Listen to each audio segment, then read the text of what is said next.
종합 스포츠 분석 토킹 채널입니다. 10년 이상의 실전 경험과 노하우를 담아 데이터 기반 핵심 분석부터 최강 배팅 전략까지 아낌없이 공유해드립니다. 수년간 운영된 전문 분석방 링크는 고정 댓글에서 바로 확인 가능합니다. GA 이글스 vs ADO 대나그. 고 어헤드 이글스와 대나그의 이번 맞대결은 객관적인 레벨 차이가 심하게 발생되는 경기로 대나그의 중원 탈압박 문제가 승부의 핵심 변수로 떠오를 가능성이 높다. 승격팀 대나그는 중원 미드필더 라인에서 탈압박 과정이 단조로워 상대 공격진들의 변칙적인 전방 압박에 쉽게 걸려들면서 무너지는 팀이다. 고 어헤드 이글스의 에이스 쉐렌텐스테트가 빠르게 방향 전환을 통해 탈압박각을 만든다면 스테판 시구르다르손을 비롯한 고 어헤드 이글스 선수들이 양질의 득점 기회를 맞이해 나갈 가능성이 상당히 높다. 대나그의 탈압박 문제가 유기적인 흐름 속에서 반복적으로 노출된다면 고 어헤드 이글스는 에버트 린토스트까지 다양한 경로에서 추가적인 위협을 만들어낼 가능성이 크다. 대나그는 에반 로티에르의 개인 능력을 앞세운 반격을 시도할 수는 있지만 중원 탈압박의 근본적인 문제가 해결되지 않는다면 안정적인 경기 운영 자체가 쉽지 않아 보인다. 경기 중반 이후 고 어헤드 이글스가 선제골을 넣는다면 대나그는 무리하게 공격 숫자를 늘려야 하는 상황에 놓일 수 있고 이는 오히려 더 큰 탈압박 부담으로 이어질 위험이 있다. 고 어헤드 이글스는 홈 경기라는 이점과 함께 쉐렌텐스테트의 방향 전환 능력까지 갖추고 있어 초반부터 적극적으로 경기를 주도해 나갈 가능성이 높다. 다릴 반 미에겜과 핀데 브루인이 대나그의 공격 전개에서 지원 플레이를 시도하더라도 근본적인 탈압박 문제가 팀 전체의 경기 운영에 부담으로 작용할 가능성이 크다. 승격팀 특유의 적응 문제까지 감안하면 대나그는 경기 내내 고 어헤드 이글스의 페이스에 끌려다닐 위험이 상당히 크다. 결국 이 경기는 객관적인 레벨 차이와 중원 탈압박 약점을 동시에 안고 있는 대나그를 상대로 고 어헤드 이글스가 홈에서 시종일관 우위를 점해 나갈 가능성이 높은 매치업으로 판단된다. 토킹 추천 배팅 승무패 고 어헤드 이글스 승주력 언더오버 오버 추천 PSV vs 흐로닝언. 아인트호벤과 흐로닝언의 이번 맞대결은 많은 전력적 차이가 발생되는 매치업으로 흐로닝언의 승부처 체력 저하가 승부의 핵심 변수로 작용할 가능성이 높다. 아인트호벤 선수들이 전체적인 경기 주도권을 잡아나갈 가능성이 높은 가운데 흐로닝언 선수들은 후반 막판 승부처 타이밍에 체력 저하로 라인 간격이 심하게 벌어지는 문제를 안고 있다. 아인트호벤의 에이스 루벤 반 본멜이 이러한 승부처 타이밍에 제대로 활약해준다면 지친 흐로닝언의 수비를 상대로 결정적 마무리를 만들어낼 가능성이 상당히 높다. 게다가 흐로닝언 선수들은 이번 시즌 특히 원정 경기에서 심리적으로 위축되는 새가슴 성향의 플레이를 여러 차례 노출하며 자멸한 전례가 있어 오늘 경기에서도 비슷한 문제가 재현될 위험이 크다. 체력 저하와 원정 특유의 심리적 부담이 동시에 작용한다면 흐로닝언은 경기 후반으로 갈수록 상당히 불안정한 흐름을 보일 가능성이 있다. 아인트호벤은 리카르도, 페피와 파울 바너까지 다양한 경로에서 흐로닝언의 수비 조직을 흔들어 놓을 수 있는 여건을 갖추고 있다. 흐로닝언은 브린율프르 윌름손의 개인 능력을 앞세운 반격을 시도할 수는 있지만 전력 열세와 체력 저하가 겹친 상황에서는 지속적인 공격 기회로 이어지기가 쉽지 않아 보인다. 경기 중반 이후 아인트호벤이 선제골을 넣는다면 흐로닝언은 원정 경기 특유의 위축된 심리 상태로 인해 추가 실점 위험이 더욱 커질 가능성이 있다. 결국 이 경기는 전력 우위와 상대의 체력적 약점을 동시에 앞세운 아인트호벤이 홈에서 경기 후반까지 완전한 주도권을 쥐어갈 가능성이 높은 매치업이다. 토킹 추천 배팅 승무패 아인트호벤 승주력 언더오버 오버 추천 브라이턴 HA vs 에스턴 빌라. 이번 경기는 중앙에서 단순히 공을 많이 소유하는 것보다 압박을 통해 어느 지점에서 상대의 빌드업을 끊어내고 탈취 직후 몇 명이 공격에 가담하느냐가 중요하다. 브라이턴 앤 호브 앨비언 FC는 상대 센터백에서 수비형 미드필더로 향하는 패스 길목을 먼저 좁힌 뒤 에스턴 빌라 FC의 전개 방향을 측면으로 몰아갈 수 있다. 그리고 측면으로 공이 이동하면 윙포워드가 첫 번째 압박에 들어가고 풀백이 뒤쪽을 받쳐주면서 상대가 편하게 전진하지 못하도록 만들 수 있다. 공격권을 가져온 뒤에는 수비형 미드필더가 한쪽에만 공을 묶어두지 않고 반대편 측면까지 빠르게 전환하면서 에스턴 빌라 FC의 수비 블록을 넓게 벌릴 가능성이 높다. 이때 브라이턴 풀백이 윙포워드의 안쪽 움직임을 확인한 뒤 바깥쪽으로 합류하면 상대 측면 수비수는 2명을 동시에 관리해야 하는 상황에 놓인다.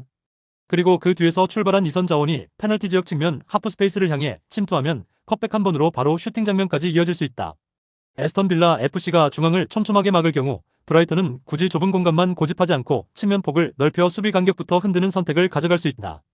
반대로 에스턴 빌라 FC가 측면을 막기 위해 수비폭을 넓히면 중앙과 하프 스페이스 사이에 브라이턴 이선 자원이 들어갈 통로가 만들어질 가능성이 높다. 전방 압박 이후에도 차이가 나타날 수 있다. 브라이턴은 높은 위치에서 공을 따내면 상대 수비가 정렬되기 전에 페널티 지역을 향해 빠르게 연결하면서 곧바로 슈팅까지 노릴 수 있다. 에스턴 빌라 FC가 압박을 벗겨내 역습을 시도하더라도 브라이턴의 중원 자원들이 빠르게 복귀하면 전방 공격수를 향한 첫 패스 이후 연결이 끊길 가능성이 있다.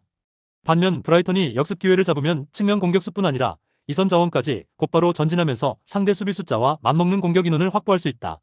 후반에는 교체 자원의 스피드를 활용해 에스턴 빌라 FC의 풀백과 센터백 사이 뒷공간을 반복적으로 공략하면서 수비 라인을 더욱 깊게 밀어넣을 수 있다.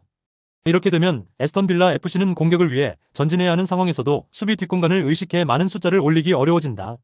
결국 중앙 압박의 시작전부터 측면 전환, 하프스페이스 침투, 공격 실패 이후 리커버리까지 이어지는 구조에서 브라이턴 앤 호브 앨비언 FC가 더 많은 결정적인 찬스를 만들어낼 가능성이 높다. 토킹 추천 배팅. 승무패 브라이턴 앤 호브 앨비언 FC 승 강추. 언더오버 추천. 맨체스터시 vs 본머스. 이번 경기는 맨체스터 시티가 중앙 미드필더를 중심으로 경기 주도권을 확보한 뒤 본머스를 자기 진영 깊숙한 곳에 얼마나 오래 묶어두느냐가 핵심이다. 맨체스터 시티는 중앙에서 단순히 볼을 돌리는 데 그치지 않고 수비형 미드필더가 후방과 전방을 연결하면서 본머스의 압박 방향을 계속 바꿀 수 있다. 본머스가 중앙을 좁혀 패스 길목을 막으면 양쪽 풀백을 활용해 공격폭을 넓히고 측면으로 수비가 벌어지는 순간 윙포워드와 중앙 미드필더가 하프스페이스로 파고들 수 있다. 이렇게 안쪽과 바깥쪽을 번갈아 공략하면 본머스의 풀백과 중앙 수비수 사이 간격은 계속 흔들릴 가능성이 높다. 특히 페널티박스 측면 하프스페이스에서 짧은 원투 패스가 연결되면 수비 한 명을 벗겨낸 뒤 골라인 부근까지 깊게 들어가 낮은 컷백을 공급하는 장면이 만들어질 수 있다.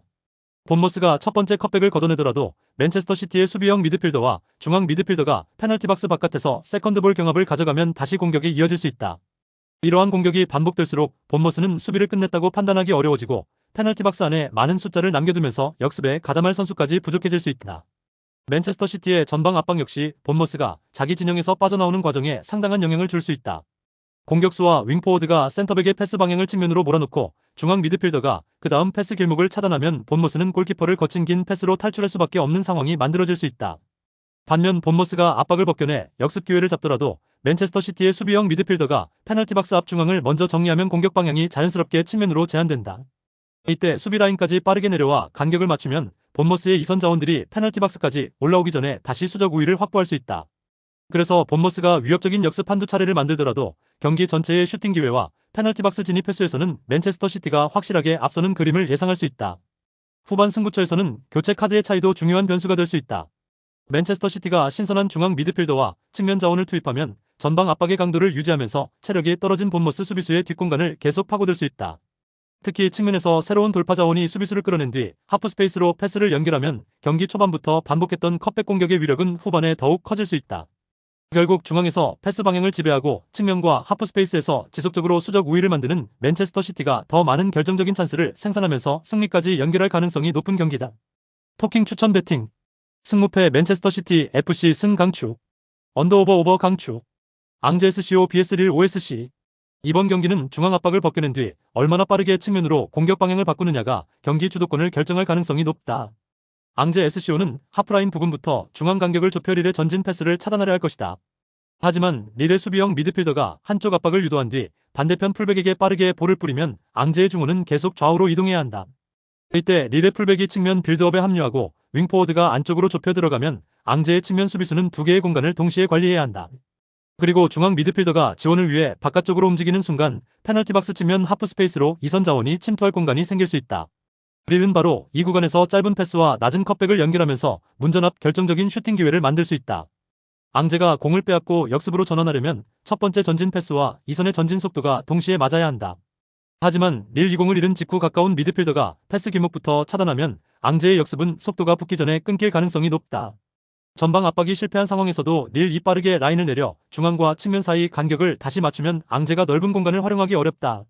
반대로 앙제가 높은 위치까지 올라왔다가 공격권을 빼앗기면 릴은 곧바로 전진 패스를 넣어 측면 뒷공간과 중앙 수비수 옆 공간을 동시에 노릴 수 있다. 특히 이선 자원들이 빠르게 따라 올라와 페널티박스 주변의 숫자를 확보하면 단순한 개인 역습이 아니라 패스 선택지가 여러 개 생기는 공격으로 이어질 수 있다. 후반에는 앙제의 수비진이 반복적인 좌우 이동과 하프스페이스 커버로 체력 부담을 받을 가능성이 높다. 릴 이 시점에 신선한 측면 자원과 이선 공격수를 투입하면 풀백 뒤 공간을 계속 찌르면서 상대 수비진의 복귀 속도를 시험할 수 있다. 한쪽 측면에서 공격이 막히더라도 다시 수비형 미드필더를 거쳐 반대쪽으로 전환할 수 있기 때문에 릴의 공격은 특정 구역에 쉽게 갇히지 않는다. 결국 중앙에서 압박을 풀고 측면으로 벌린 뒤 이선이 하프스페이스와 뒷공간을 연속해서 파고드는 LOSC 릴 이 결정적인 득점 기회를 더 많이 만들어낼 가능성이 높은 경기다. 토킹 추천 배팅. 승무패 앙제 SCO 패 강추. 언더 추천. 캄부르 vs 페예노르트. 캄비르와 페예노르트의 이번 맞대결은 객관적인 전력 차이가 뚜렷하게 드러날 가능성이 높은 매치업으로 평가된다. 페이에노르트는 공격 시 좌우 풀백이 동시에 전진의 폭을 넓히는 전술을 사용하는 팀으로 캄비르의 3백 구조를 상대로 측면 공간을 폭넓게 활용할 가능성이 높다.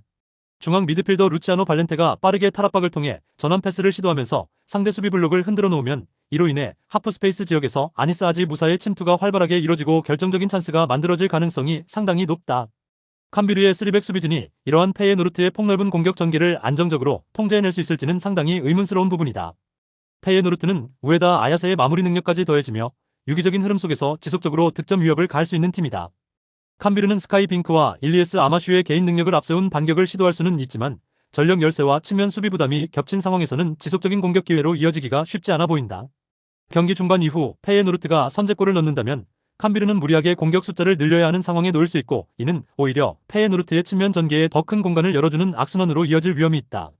페이에노르트는 원정 경기임에도 불구하고 좌우 풀백의 폭넓은 전개와 루치아노 발렌테의 탈압박 능력까지 모든 면에서 우위를 점하고 있어 안정적인 경기 운영을 이어갈 수 있는 여건을 갖췄다.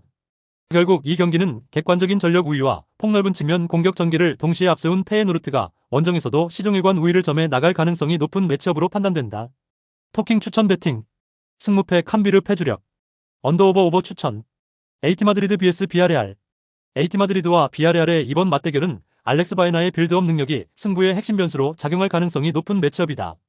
에이티 마드리드는 중앙 미드필더 알렉스 바이나를 중심으로 한 빌드업 구조가 돋보이는 팀으로, 그는 짧은 패스로 템포를 조절하면서도 타이밍을 읽은 대각선 패스로 공격 루트를 넓히는 능력을 갖췄다.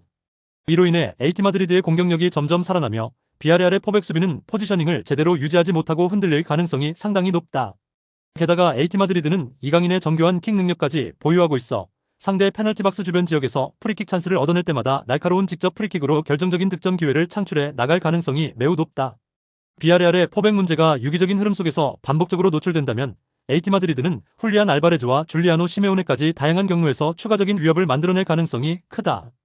비아레알은 니콜라 페페의 개인 돌파를 앞세운 반격을 시도할 수는 있지만 포백의 근본적인 문제가 해결되지 않는다면 안정적인 경기 운영 자체가 쉽지 않아 보인다. 경기 중반 이후 에이티 마드리드가 선제골을 넣는다면 비아레알은 무리하게 공격 숫자를 늘려야 하는 상황에 놓일 수 있고, 이는 오히려 바이나의 대각선 패스에 더 큰 공간을 열어주는 악순환으로 이어질 위험이 있다. 에이티 마드리드는 홈 경기라는 이점과 함께 바이나의 빌드업 능력과 이강인의 세트피스 완성도까지 갖추고 있어 초반부터 적극적으로 경기를 주도해 나갈 가능성이 높다. 결국 이 경기는 대각선 패스와 세트피스라는 두 가지 확실한 무기를 앞세운 에이티 마드리드가 홈에서 시종일관 우위를 점해 나갈 가능성이 높은 매치업으로 판단된다. 토킹 추천 배팅. 승무패 에이티 마드리드 승 강추. 언더오버 언더 추천. 르아브르 AC vs AS 모나코.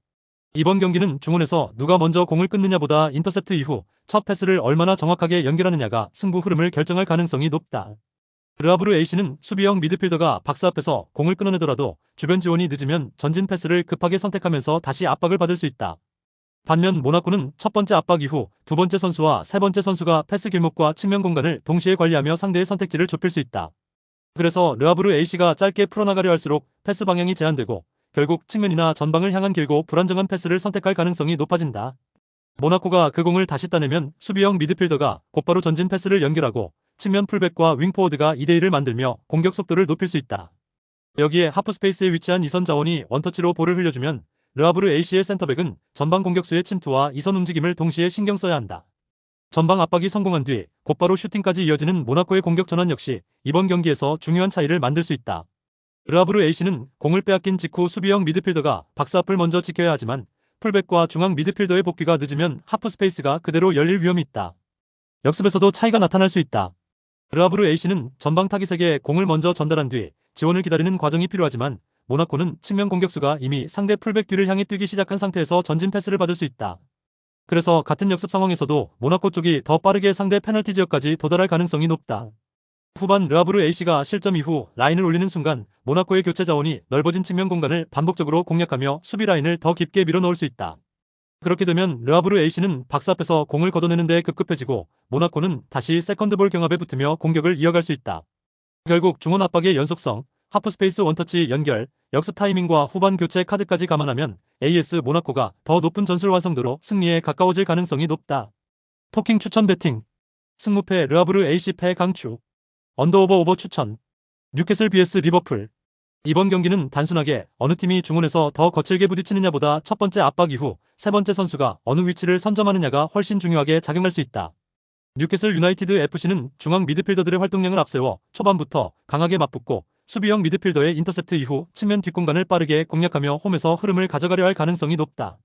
하지만 리버풀 FC는 첫 번째 선수가 압박에 들어간 뒤 다른 미드필더가 다음 패스 길목을 막고 수비형 미드필더가 그 뒤 공간을 보호하면서 압박 대형이 한 번에 무너지는 상황을 줄일 수 있다. 특히 중원에서 공을 끄는 직후 윙포워드에게 빠르게 연결하면 뉴캐슬 유나이티드 FC 풀백이 공격에 가담하며 남겨놓은 뒤쪽 공간을 곧바로 파고들 수 있다. 측면에서는 풀백과 윙포워드가 서로 다른 높이를 잡으면서 2대1을 만들고 하프 스페이스에서는 한 번의 원터치 패스로 상대 수비 라인의 시선을 뒤집을 수 있다. 뉴캐슬 유나이티드 FC 풀백이 바깥쪽 전진을 막으면 윙포워드의 안쪽 침투가 살아나고 안쪽을 좁히면 리버풀 FC 풀백이 측면 깊숙한 위치까지 올라갈 공간이 생긴다. 그리고 페널티 박스 측면에서 짧은 패스가 연결된 뒤 골라인 부근까지 진입하면 뒤쪽으로 내주는 컷백을 통해 이선 미드필더가 정면 슈팅까지 시도할 수 있다. 뉴캐슬 유나이티드 FC가 이를 막기 위해 중앙 숫자를 늘리면 측면이 열리고 측면 폭을 넓히면 다시 하프 스페이스가 벌어지는 선택의 어려움에 놓일 가능성이 높다. 리버풀 FC의 전방 압박이 성공하는 장면에서는 상대 센터백이나 수비형 미드필더가 공을 빼앗긴 지점 자체가 페널티 박스와 가까워 곧바로 슈팅까지 연결될 수 있다. 반면 뉴캐슬 유나이티드 FC는 강한 압박을 시도한 뒤 한 번에 벗겨지면 중앙과 측면 뒷공간을 동시에 노출할 위험이 있다. 전반에는 뉴캐슬 유나이티드 FC가 강한 활동량과 중원 경합을 앞세워 팽팽하게 버틸 수 있지만 같은 강도의 압박을 전후반 90분 내내 유지하기는 쉽지 않다. 후반으로 접어들어 리버풀 FC가 신선한 측면 공격 자원을 투입하면 뉴캐슬 유나이티드 FC 풀백의 전진 횟수는 줄어들고 수비 라인도 자연스럽게 페널티 박스 가까이 내려갈 수 있다. 수비 라인이 깊어지는 순간 리버풀 FC는 하프 스페이스와 페널티 박스 주변에서 더 많은 공격 숫자를 확보하고 첫 번째 공격이 막혀도 세컨드볼 경합을 통해 다시 공격권을 가져갈 수 있다. 결국 중원 압박의 연속성, 인터셉트 이후 첫 번째 패스 선택, 측면 2대1 전개와 하프 스페이스 원터치 플레이까지 연결되는 전술적인 완성도에서는 리버풀 FC가 한 단계 앞설 가능성이 높은 매치업이다.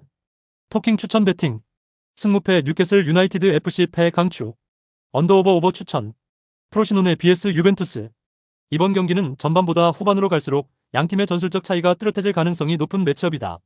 프로시노네는 초반부터 라인을 지나치게 올리기보다 수비형 미드필더를 포백 앞에 두고 중앙 공간을 좁히면서 유벤투스의 전진 패스를 최대한 늦추려 할 것이다. 하지만 유벤투스가 중앙에서 억지로 밀고 들어가지 않고 풀백을 넓게 배치해 좌우로 볼을 돌리기 시작하면 프로시노네의 수비 블록은 계속 옆으로 이동해야 한다. 이 과정에서 윙포워드가 페널티 박스 측면 하프 스페이스로 좁혀 들어가면 상대 풀백과 중앙 수비수 사이에 미세한 간격이 생길 수 있다. 유벤투스는 바로 이 공간에서 직접 슈팅을 선택하거나 안쪽으로 낮은 컷백을 연결하면서 득점 기회를 만들 수 있다. 프로시노네가 이를 막기 위해 중원 숫자를 뒤로 내리면 공격 전환 시 최전방까지 연결되는 거리가 길어지고 이선 지원도 자연스럽게 늦어진다. 반면 유벤투스는 수비형 미드필더가 중앙에서 균형을 유지하기 때문에 공격 숫자를 늘리고도 역습을 처음부터 끊어낼 수 있는 구조를 만들 수 있다. 전방 압박 역시 상대 골킥부터 시작되면서 프로시노네의 중앙 수비수와 수비형 미드필더에게 편안한 첫 패스를 허용하지 않을 가능성이 높다. 프로시노네가 측면을 통해 첫 압박을 벗겨내더라도 유벤투스가 중앙에서 두 번째 패스 길목을 막으면 공격이 다시 뒤로 돌아갈 수 있다. 이런 장면이 반복되면 프로시노네는 공격보다 탈압박과 수비 복귀에 더 많은 체력을 소비하게 된다. 그리고 60분 이후부터는 이 체력 차이가 측면 수비수의 대응 속도와 중앙 미드필더의 커버 범위에서 조금씩 나타날 가능성이 높다. 유벤투스가 후반 교체 카드를 통해 측면 돌파와 박스 안 침투 속도를 다시 끌어올리면 프로시노네는 전반보다 훨씬 넓어진 공간을 지켜야 한다. 특히 역습 상황에서 2선과 3선이 동시에 따라붙는 유벤투스의 전진 속도를 프로시노네가 계속 수적 균형을 맞춰가며 막아내기는 쉽지 않다. 결국 전반에는 프로시노네가 간격을 좁혀 버틸 수 있어도 시간이 흐를수록 유벤투스가 하프 스페이스와 측면을 번갈아 공략하면서 결정적인 슈팅 기회를 더 많이 만들 가능성이 높다. 후반 승부처에서 교체 자원의 활동량과 페널티 박스 주변 공격 숫자까지 감안하면 유벤투스가 경기 결과를 가져갈 가능성이 높은 흐름이다. 토킹 추천 배팅 승무패 프로시노네 칼초 패 강추 언더오버 추천 AC 베네치아 vs US 레체 이번 경기는 중앙에서 압박을 얼마나 강하게 거느냐보다 후방 빌드업 단계에서 첫 번째 압박을 어떻게 벗겨내고 다음 패스를 연결하느냐가 중요하다. 베네치아 FC는 수비형 미드필더가 센터백 사이로 내려와 후방 숫자를 늘리면서 US 레체의 전방 압박을 한 번에 무력화할 수 있는 구조를 만들 수 있다. 첫 압박을 벗겨내고 나면 중앙 미드필더를 거쳐 측면까지 공을 전달한 뒤 윙포워드와 풀백이 짧은 패스를 주고받으며 상대 수비폭을 벌릴 가능성이 높다. 그리고 상대 풀백이 바깥쪽으로 끌려 나오면 페널티 박스 측면 하프 스페이스로 중앙 미드필더나 윙포워드가 곧바로 침투할 수 있다. 이 지점에서 원터치 연계가 살아나면 US 레체의 센터백은 전방 공격수를 마크하면서 동시에 뒤에서 침투하는 선수를 확인해야 하는 어려운 상황에 놓인다. 반면 US 레체가 공을 빼앗은 뒤 역습을 시도하더라도 베네치아 FC가 공을 잃은 위치 주변에서 빠르게 전환 압박을 걸면 첫 번째 전진 패스 자체가 흔들릴 가능성이 높다. 베네치아 FC는 전방 압박을 시도하면서도 수비 블록 전체를 무작정 끌어올리기보다 센터백과 수비형 미드필더가 뒤쪽 공간을 먼저 보호해 역습 한 번에 무너지는 장면을 줄일 수 있다. 전반에는 US 레체가 간격을 좁히며 버티는 흐름을 만들 수 있지만 계속되는 좌우 이동과 하프 스페이스 대응은 후반으로 갈수록 체력 부담으로 이어질 전망이다.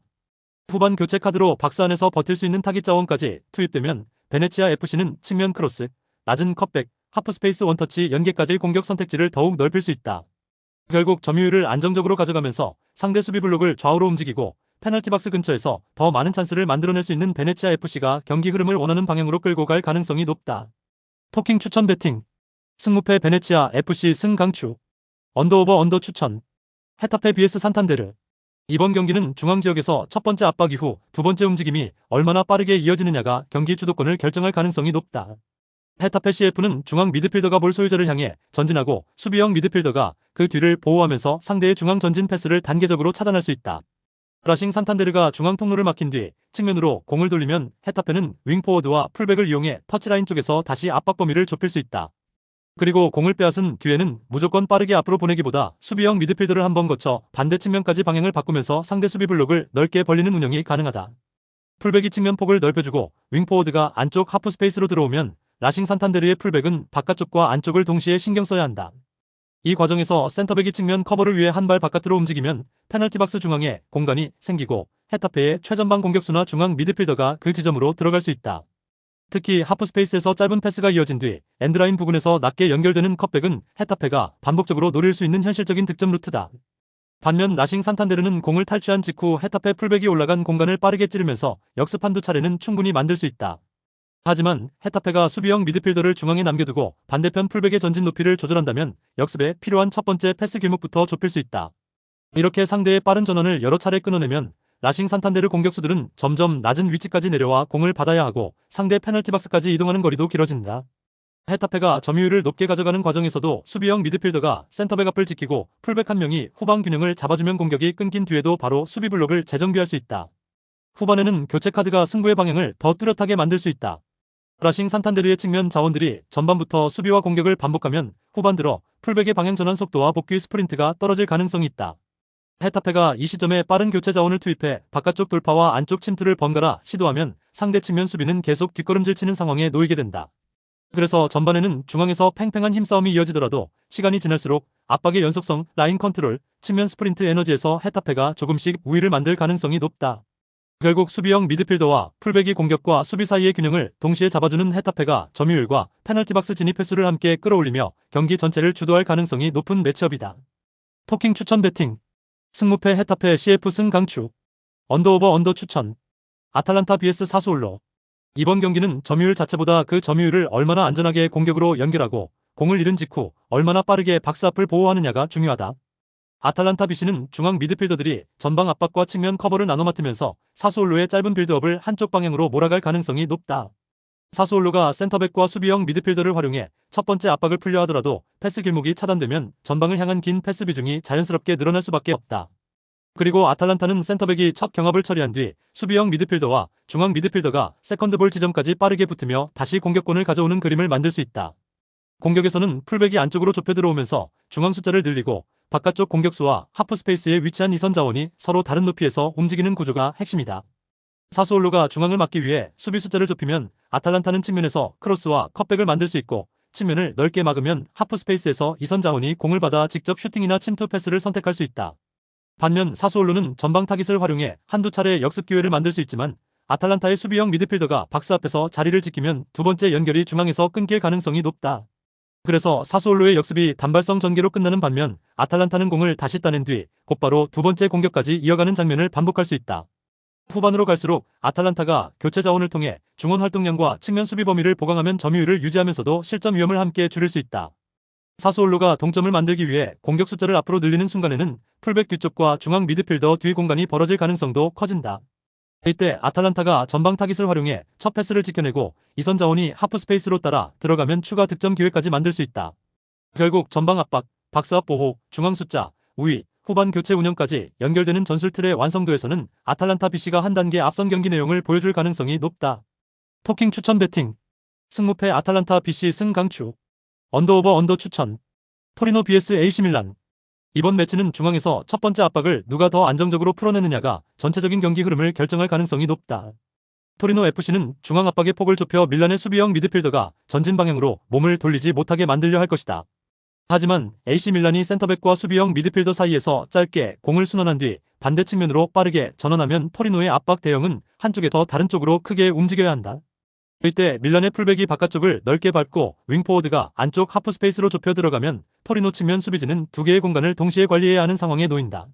풀백과 윙포워드 사이에서 2대1 패턴이 만들어지면 첫 번째 수비수를 벗겨낸 뒤 페널티 박스 측면까지 진입할 가능성이 높아지고 여기에서 낮은 컷백 크로스까지 연결되면 중앙 수비수는 공과 침투하는 선수를 동시에 확인해야 한다. 토리노가 중앙을 막기 위해 수비 간격을 좁히면 바깥쪽 풀백에게 전진 공간이 열리고 반대로 측면을 막기 위해 수비폭을 넓히면 밀란의 중앙 미드필더가 하프 스페이스로 침투할 길이 생긴다. 그래서 밀란은 한쪽 공격만 반복하기보다 중앙에서 상대를 끌어낸 뒤 측면으로 벌리고 다시 안쪽으로 연결하는 방식으로 공격을 안정적으로 이어갈 수 있다. 토리노는 공을 빼앗은 직후 전방을 향한 빠른 패스로 밀란의 뒷공간을 노리겠지만 첫 번째 전진 패스가 늦어지는 순간 밀란이 수비 대형을 다시 정리할 시간을 벌게 된다. 밀란 역시 전방 압박이 실패했을 때 무리하게 센터백까지 따라 올라가기보다 곧바로 라인을 내려 수비형 미드필더를 중심으로 중앙 통로를 닫아주는 운영이 중요하다. 이 대응이 제대로 이루어지면 토리노의 역습은 측면으로 밀리게 되고 최전방까지 올라가는 과정에서 공격 속도도 자연스럽게 떨어질 수 있다. 후반으로 갈수록 토리노는 중앙과 측면을 반복해서 커버하면서 체력 부담이 커질 가능성이 있고 수비 간격이 조금씩 벌어지는 구간도 나타날 수 있다. 반면 AC 밀란은 교체 카드를 활용해 중원 활동량과 전방 압박 강도를 유지하면서 세컨드볼 경합 이후 다시 공격을 이어가는 장면을 만들 수 있다. 특히 토리노의 풀백과 중앙 수비수 사이가 벌어지는 순간 윙포워드가 정확한 타이밍의 뒷공간으로 침투하면 페널티 박스 안쪽까지 한 번에 진입할 수 있다. 그리고 하프 스페이스에서 짧은 패스워크가 이어진 뒤 측면 깊숙한 위치에서 컷백 크로스까지 연결된다면 토리노가 수비 숫자를 확보하고도 결정적인 슈팅을 허용할 가능성이 높다. 결국 중원과 측면을 번갈아 활용하며 상대 압박을 풀어내는 과정, 뒷공간 침투 타이밍, 후반 압박 강도 유지까지 감안하면 AC 밀란이 경기 주도권과 결과를 함께 가져갈 가능성이 높은 매치업이다. 토킹 추천 배팅. 승무패 토리노 FC 패 강추. 언더오버 오버 추천. 스타드렌 vs PSG. 이번 경기는 파리 생제르맹 FC가 중원에서 압박 방향을 얼마나 빠르게 설정하고 풀백이 전진한 뒤 남는 공간까지 얼마나 안정적으로 관리하느냐가 핵심이다. 파리 생제르맹 FC는 수비형 미드필더가 센터백 앞에서 상대의 중앙 진입을 차단하고 중앙 미드필더들이 공을 잃은 직후 안쪽으로 빠르게 복귀하면서 스타드 렌 FC의 역습 출발점을 막을 수 있다. 이 구조가 자리 잡으면 풀백은 공격 상황에서 높은 위치까지 올라가며 측면 폭을 넓히고 윙포워드는 안쪽 하프 스페이스로 들어가 페널티 박스 주변에서 수적 우위를 만들 수 있다. 특히 측면에서 풀백과 윙포워드가 서로 다른 높이를 잡으면 스타드 렌 FC의 풀백은 바깥쪽 전진과 안쪽 침투를 동시에 신경 써야 한다. 그 틈에서 공격형 미드필더가 페널티 박스 측면 하프 스페이스로 들어가고 골라인 부근에서 컷백까지 연결하면 파리 생제르맹 FC는 문전에서 여러 명이 동시에 슈팅 위치를 잡을 수 있다. 반면 스타드 렌 FC는 파리 생제르맹 FC의 풀백이 올라간 뒤쪽을 빠르게 노리는 역습이 가장 현실적인 공격 방법이 될 수 있다. 하지만 공을 빼앗은 직후 중앙 미드필더가 전방 타깃에게 정확한 패스를 넣지 못하면 파리 생제르맹 FC의 중원 복귀가 먼저 이루어지고 공격 통로가 닫힐 가능성이 높다. 파리 생제르맹 FC는 상대 센터백에게 무작정 달려들기보다 패스 방향을 한쪽으로 유도한 뒤 윙포워드와 중앙 미드필더가 동시에 길목을 좁히는 방식으로 빌드업 실수를 끌어낼 수 있다. 이 압박에서 공을 따내면 전방 공격수가 중앙 수비수를 등지고 볼을 지켜주고 이선 미드필더가 페널티 박스 앞으로 침투하면서 곧바로 슈팅 장면까지 연결할 수 있다. 스타드 렌 FC가 전반에는 수비 간격을 좁혀 버티더라도 이런 압박과 측면 왕복을 반복해서 감당하면 후반으로 갈수록 중앙 미드필더의 수비 복귀 속도가 떨어질 가능성이 있다. 그 시점에 파리 생제르맹 FC가 활동량이 좋은 교체 자원을 투입하면 중원 압박 강도를 그대로 유지하면서 상대가 경기 템포를 바꿀 기회까지 차단할 수 있다. 결국 중앙 보호, 측면, 하프 스페이스 침투, 컷백 연결, 전방 압박 이후 재공격까지 하나의 흐름으로 이어갈 수 있는 파리 생제르맹 FC가 경기 설계를 주도할 가능성이 높은 승부다. 토킹 추천 배팅. 승무패 스타드 렌 FC 패 강추. 언더오버 오버 추천. 엘체 vs 바르셀로나. 이번 경기는 중앙에서 상대를 묶어놓고 어느 팀이 측면으로 더 빠르고 정확하게 경기 방향을 풀어내느냐가 핵심이다. 엘체 CF는 중앙을 좁혀 바르셀로나의 짧은 패스 연결을 막으려 하겠지만 그 선택 자체가 측면 공간을 넓혀주는 결과로 이어질 수 있다. 바르셀로나는 중앙 미드필더와 수비형 미드필더가 짧은 패스로 상대를 안쪽으로 끌어당긴 뒤 풀백과 윙포워드가 넓게 벌어지며 측면 수적 우위를 만들 가능성이 높다. 한쪽 측면에서 숫자를 붙여 상대 수비를 끌어낸 뒤 다시 하프스페이스로 공을 넣어주면 엘체시에프의 수비 기준은 계속 바뀔 수밖에 없다. 그리고 하프스페이스 침투 이후 직접 슈팅을 노리거나 바깥쪽 풀백에게 연결해 낮은 컷백을 공급하는 패턴이 반복되면 문전 수비 부담은 점점 커질 수 있다. 엘체시에프가 공을 빼앗아 역습을 시도하더라도 바르셀로나가 즉시 전원 압박을 걸면 첫 번째 전진 패스부터 어려움을 겪을 가능성이 높다. 특히 최전방으로 공을 보내는 시간이 조금만 늦어져도 상대 수비형 미드필더가 중앙 길목을 먼저 잡으면서 역습 속도를 끊어낼 수 있다. 반면 바르셀로나는 공격이 한번 막혀도 다시 공을 가져온 뒤 중앙과 측면을 번갈아 활용하면서 상대 수비 블록을 계속 움직이게 만들 수 있다. 이 과정이 반복되면 엘체시에프의 측면 미드필더와 풀백은 전후좌우로 긴 거리를 계속 이동해야 하고 후반에는 대응 속도가 떨어질 가능성이 높다. 그 시점에서 바르셀로나가 측면 교체 카드를 활용하면 1대1 돌파와 페널티 박스 침투 빈도가 동시에 늘어나면서 추가 득점 가능성까지 커질 수 있다. 결국 중앙 압박의 강약 조절, 측면 수적 우위, 하프 스페이스 침투, 전원 압박까지 공격과 수비가 하나의 흐름으로 연결되는 쪽은 FC 바르셀로나다. 시간이 지날수록 점유율과 슈팅 기회가 함께 누적되면서 FC 바르셀로나가 경기 주도권을 승리까지 이어갈 가능성이 높은 매치업이다. 토킹 추천 배팅. 승무패 엘체시에프 패 강추. 언더오버 추천. 구독, 좋아요, 알림 설정. 토킹 가족방에서 더 많은 혜택을 만나보세요. 가족방은 고정 댓글의 링크를 통해 문의하세요. 감사합니다.